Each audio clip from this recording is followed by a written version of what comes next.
So I was hoping to kick things off with a little information about the Bounce Back program itself, and then we'll talk about how the program content also feeds into supporting individuals with unhelpful thinking patterns. Bounce Back itself is an evidence-based supported self-help program that was created to teach CBT or cognitive behavioral therapy skills to help people better manage feelings of low mood, stress, anxiety, mild to moderate depression as well. CBT is considered the gold standard treatment for these types of symptoms. CMHABC, or BC Division, launched the program in 2008 in an effort to create an easily accessible and free of charge mental health resource for adults living in BC. Over the years, we've expanded to include services to youth aged 13 and older and across Canada. The program itself in BC is funded by PHSA, and all materials are based on the work of Dr. Chris Williams. BounceBack is really geared towards anyone looking to improve their well-being. The main goal of the program is to teach useful coping skills for things like low mood, anxiety, stress, and worry, things that we all experience on a daily basis. And often low mood and worry problems don't qualify for a formal mental health diagnosis, but still deserve attention in their own right. So these types of mild and moderate mental health challenges can also get in the way of life satisfaction. That's why bounce back is likely a good fit for people dealing with these symptoms, and other symptoms such as feeling down, irritable, having low motivation, or changes in sleep, appetite, or energy. It's also helpful for people experiencing trouble relaxing or who find themselves continuously on edge or feeling worried. The CBT tools that we provide help participants with simple, useful strategies that can be easily incorporated into everyday life and to help manage stressors and life's difficulties. BounceBack is proven to reduce the severity of depression and anxiety symptoms, as demonstrated in the pre- and post-intervention scores that we collect from program participants using standard measures for assessing depression and anxiety symptoms called the PHQ-9 and the GAD-7 assessment questionnaires. Based on data spanning back to the program's infancy in 2008 until current day, 2025, over 19,000 people have reported an average of 46% reduction in depressive symptoms and an average of 48% reduction of anxiety symptoms. Individuals interested in accessing the program have three participation styles that they can choose from. All three program types are completely free to use and accessible from our website, bouncebackbc.ca. Here, users can choose to register for either the BounceBack telephone coaching program. I'll expand a little more on what that is and what's included in that. But we also have options for BounceBack Online, which is a virtual independent study program. Or you can access the Bounce Back Today video series, which includes a bunch of online videos that offer a great introduction to CBT with tips presented in an easy to digest format. So our most popular participation format by far is our coaching program. This offers participants access to their own individual bounce back coach who they'll see for up to 6 one-on-one telephone coaching sessions. These are typically held every 2 weeks. And the real strength of the program itself is the fact that it's based on a self-dosed, self-paced model.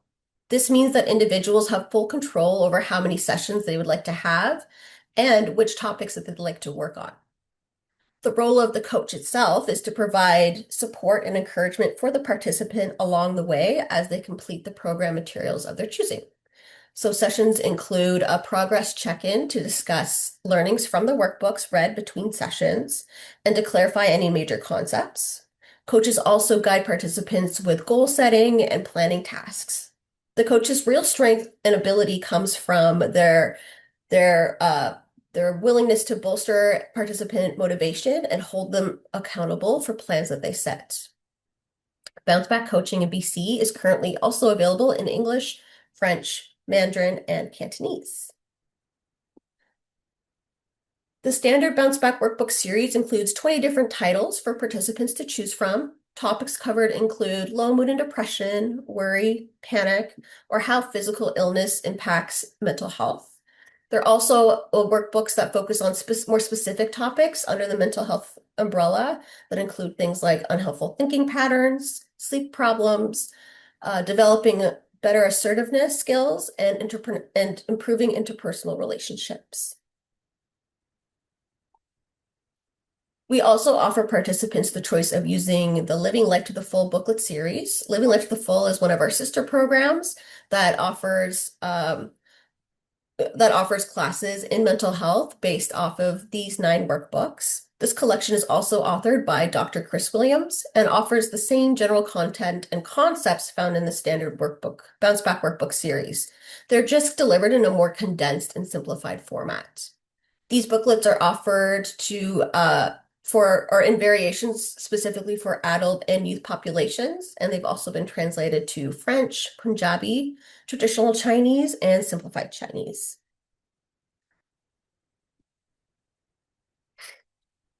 All BounceBack program materials are based around a cognitive behavioral approach that's also known as CBT.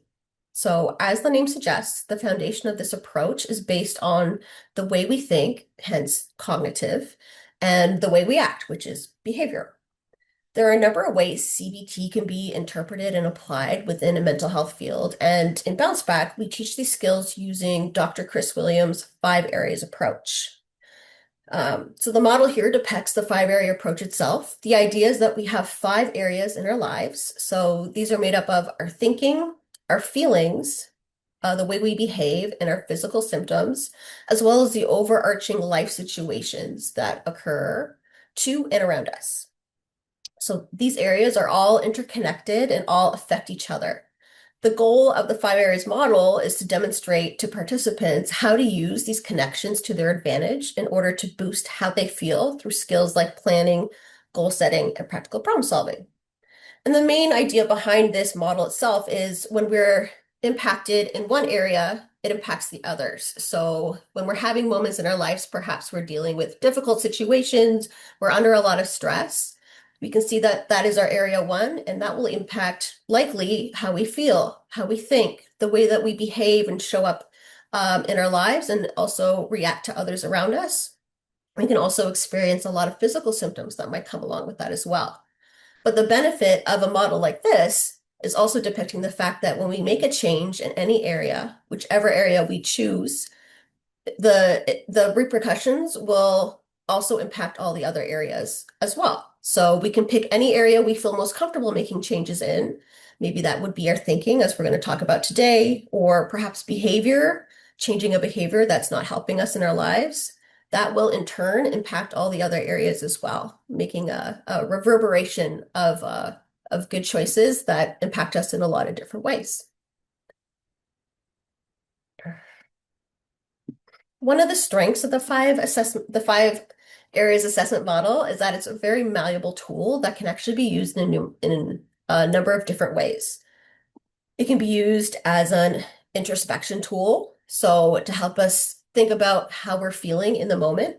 It helps us assess how we feel, almost like a thermometer to take your temperature. So you can assess if you're ill with the thermometer, and you can use a 5 areas assessment to reflect on your current state of well-being. Like, what is my mood right now, and how do I feel in the moment? It can also be used as a pattern recognition tool.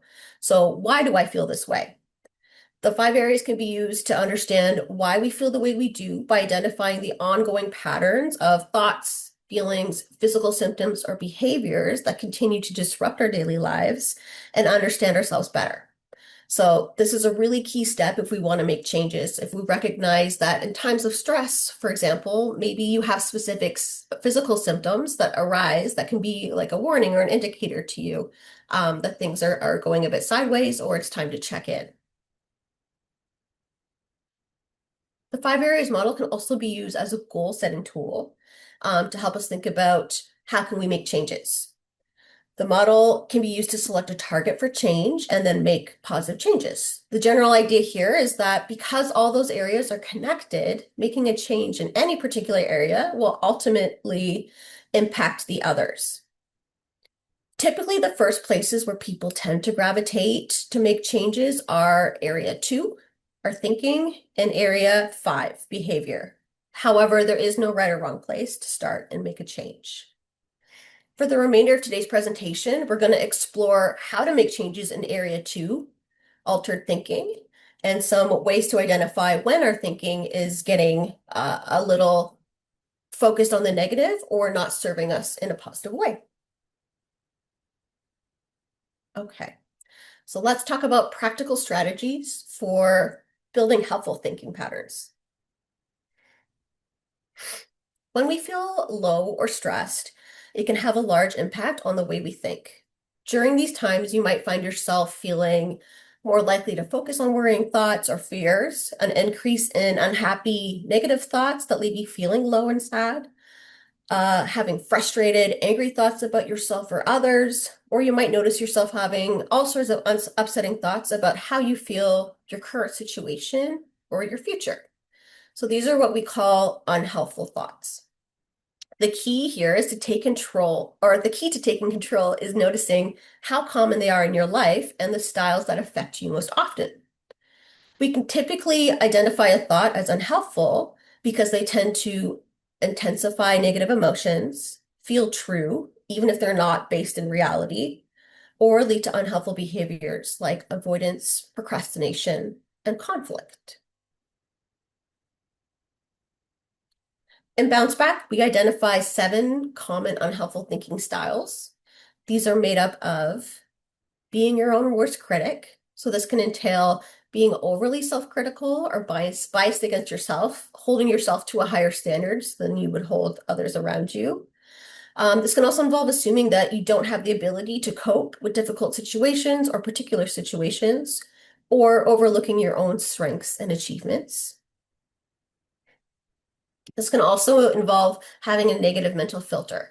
So this refers to having a negative outlook on most things, or focusing on the bad side of every situation. Negative predictions. This involves assuming that things are always going to be bad, are going to stay bad, or that they are just going to get worse as things continue. This can also involve expecting failure.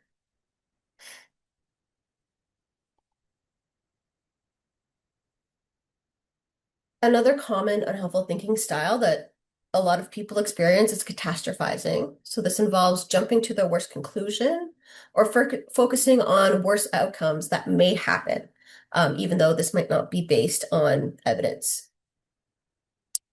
It can also involve mind reading. This is the assumption that others are thinking poorly of you or negatively of you without any real reason to think so. Unfairly taking responsibility.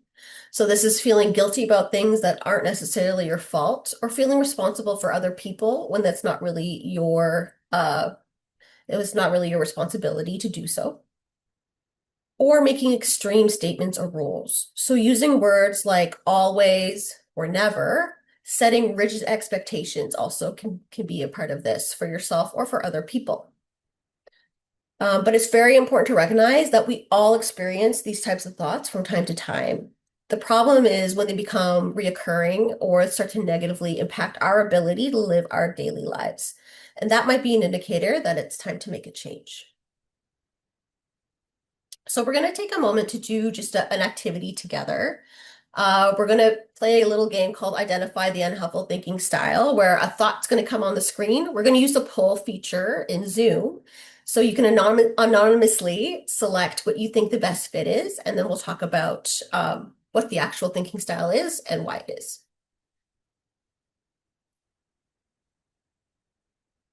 So, Chris, are you able to set that up on your end? One second here, you should see a poll launch on your screen. And then there'll be 3, 4, 5 questions. Perfect. 5 questions for you to answer. And then we will share the results of the poll. We'll give you a couple minutes to fill all these out. So the first one is, I made a mistake in the meeting. Now they probably think I'm incompetent. So that's the first one. The second one, the kids are late coming home. They must have been in a terrible accident. The third one, other people can stay disciplined. Why can't I? Fourth, if I go to the event, I won't fit in and everyone will judge me. And five, people should always treat me fairly. Otherwise, it means they don't respect me. So I'll give you a minute to answer them and then we'll share those results.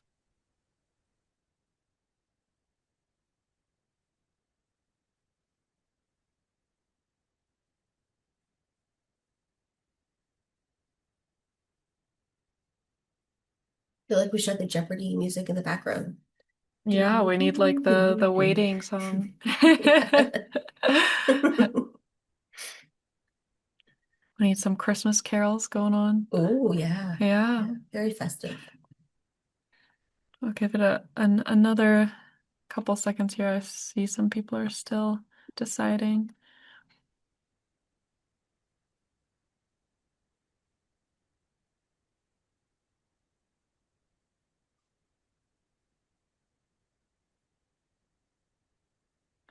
All right, I'll share the results now.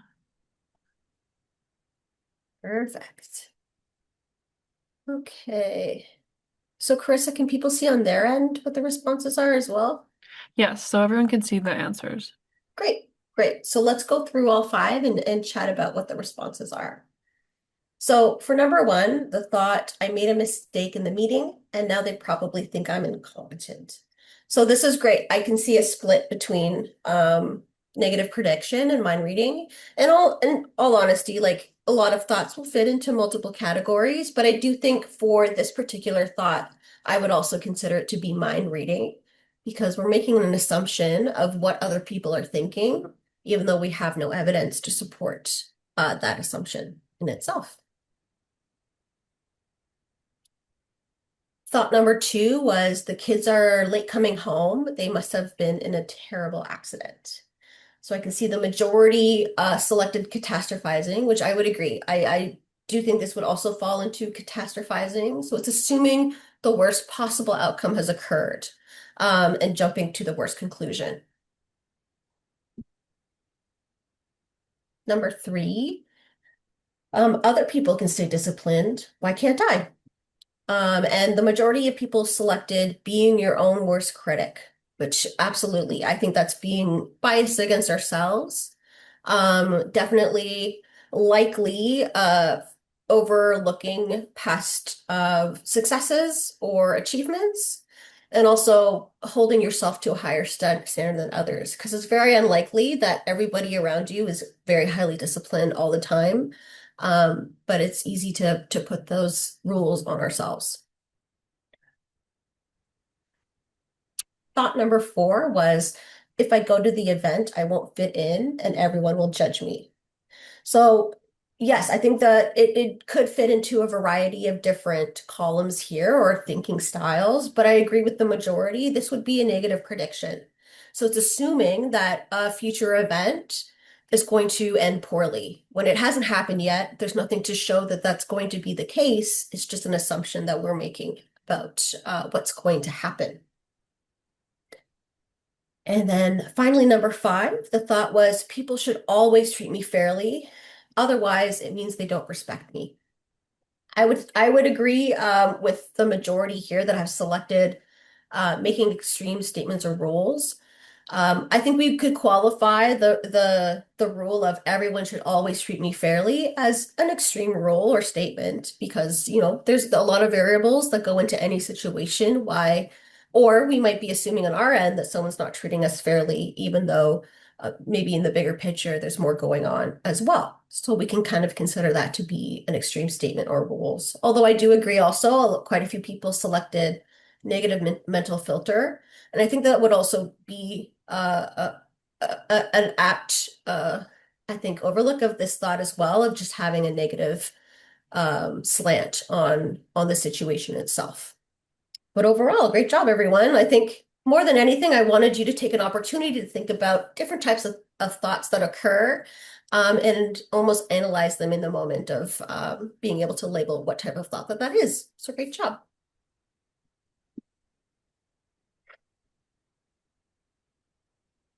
Oh, my slide deck is sticking. There we go. One thing I really want to stress again is the importance of remembering that everybody experiences unhelpful thoughts from time to time. This is a really normal and common occurrence. When we're not feeling depressed or anxious, we might still notice these thoughts pop up for us, but we can usually let them pass us by and they don't have a huge impact on us. But in times when we are struggling, maybe with low mood or worry, anxiety, or depression, these thoughts can become far more frequent, harder to dismiss, and we become much more likely to believe them. If you remember back to that 5 areas model, they're also likely to worsen how we feel and alter what we do as well. But the good news is that we can take back control by doing certain things to challenge or change these thoughts when they occur. Okay. So when we notice extreme or unhelpful thinking in our lives, there are some effective strategies that you can deploy. There's 5 things that you can do. You can try to label the thought as just one of those unhelpful thoughts rather than the truth. You can take a moment to stop, think, and reflect in order to prevent yourself from getting caught up in the thought. You can directly experiment or act against it to ensure you're not allowing it to throw you off from what you're planning to do or what you're going to do. You can practice giving yourself a caring response, and you can also put it under a microscope and try to look at it differently. These 5 strategies are all effective ways to diffuse the impact of an unhelpful thought. However, they're not necessarily, excuse me, strict steps that you need to follow in any specific order. Instead, you can make use of as little or as many of these steps as you like, depending on the thought or which steps you choose to use or that work best for you. The key is just to pick ones that are most effective for you and then leave the rest to the side. We're going to take some time to go through each step as well, so I can give you a little more information about how it works and how to actually use it in real time. So the first strategy we talked about was labeling the thought. So this strategy involves taking a mental step back when you notice that one of your unhelpful thoughts is occurring and sticking a label on it. So some people find it helpful to actually like directly acknowledge like that's just one of those unhelpful thoughts that I have sometimes. Or it can be helpful to recognize which unhelpful thinking style it's falling under, because again, that just almost objectifies it and separates it from yourself when you do so. When you label a thought this way, it essentially loses its power, and it helps you realize it's just a part of being upset. So it's not necessarily the truth, it's just one of those unhelpful thoughts. The second strategy is stop, think, and reflect. So this would involve allowing thought just to be and not allowing yourself to get caught up in it. So with this specific strategy, you don't bother to try to challenge the thought in the moment or even argue yourself out of it. And that's because unhelpful thoughts really love to soak up your attention. In the end, though, that they just don't deserve it. So to begin to reduce its power over you, you can take a mental step back from the thought as if observing it from a distance. So move your mind on to other more helpful things. So for example, that might be thinking about the future, thinking about something recent you've done, or even the specific task at hand in the current moment. The goal here is really just to engage in the moment on whatever you're doing or whoever you're with, so that that becomes your focus and your attention. And the key is really just not to let that unhelpful thought distract you. Once you've had some time pass and the thought feels less intense, you can also just take your moment to reflect. You can consider, how does that thought look now that I've had some time to step away from it? And you can also consider, how does your body feel now as opposed to how it felt in the moment?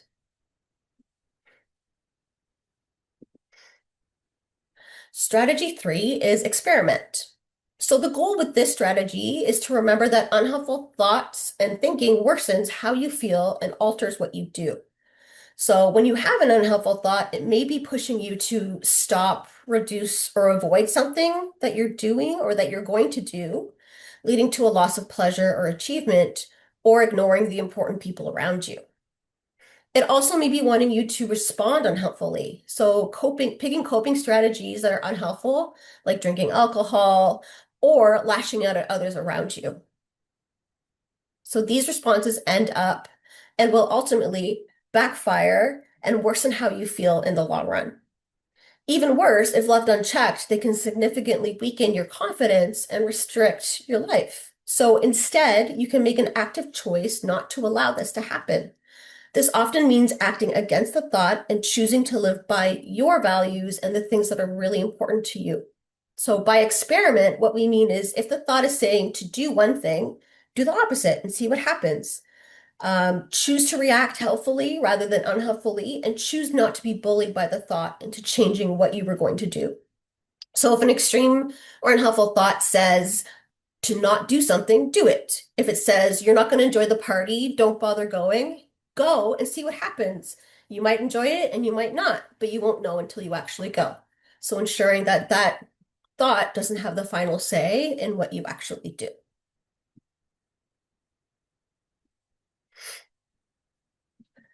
Strategy 4 is giving yourself a caring response. So when you feel low, you may often feel or be very critical against yourself. So people can say things to themselves that they would actually never say to someone they cared for in their lives.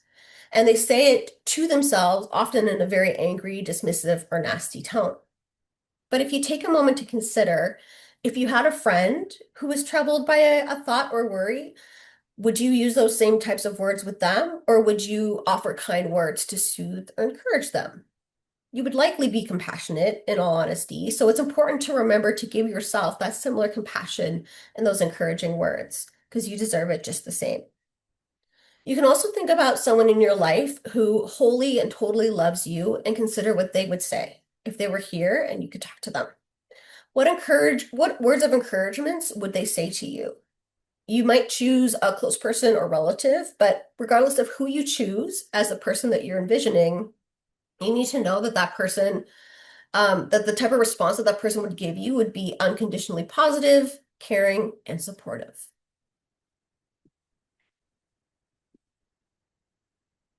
Finally, we have strategy 5, put it under a microscope. So, as well as being extreme, our unhelpful thoughts are often incorrect and untrue. So, the idea here is to pretend that you're a scientist and look at the thought in a logical way using some thought challenging questions.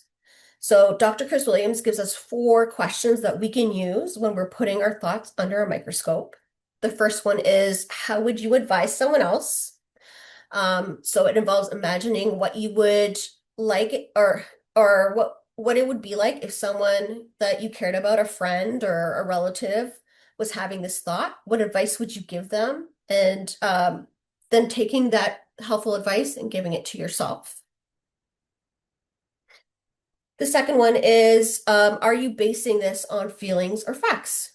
Right? Because very often, again, we can get caught up in the moment and our unhelpful thoughts aren't actually rooted in reality or what's going on around us. Taking a moment to step back and reflect on that can be very helpful. Question number 3 is, will this matter in 6 months or 6 weeks?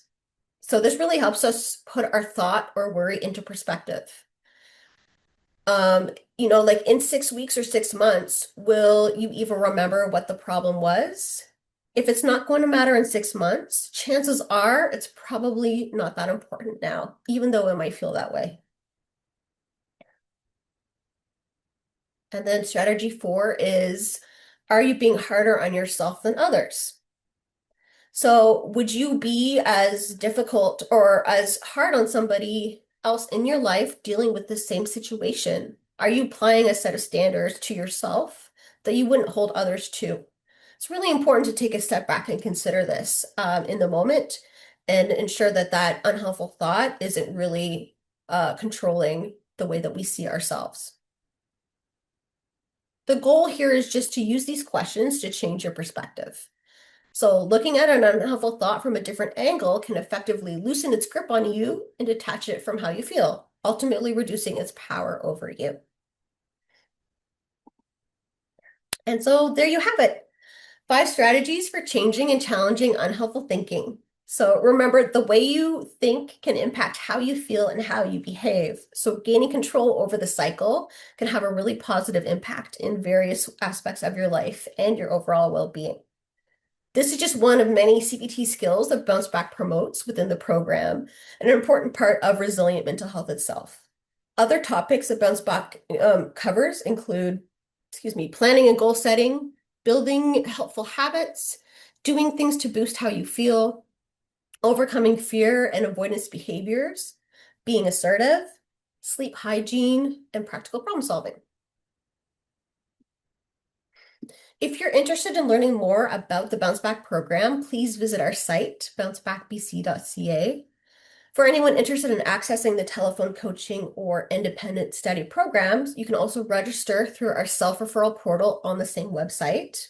We also accept referrals from primary care providers such as GPs, nurse practitioners, mental health counselors, psychologists, or psychiatrists. And youth participants can also be referred through school counselors or a Foundry virtual counselor as well.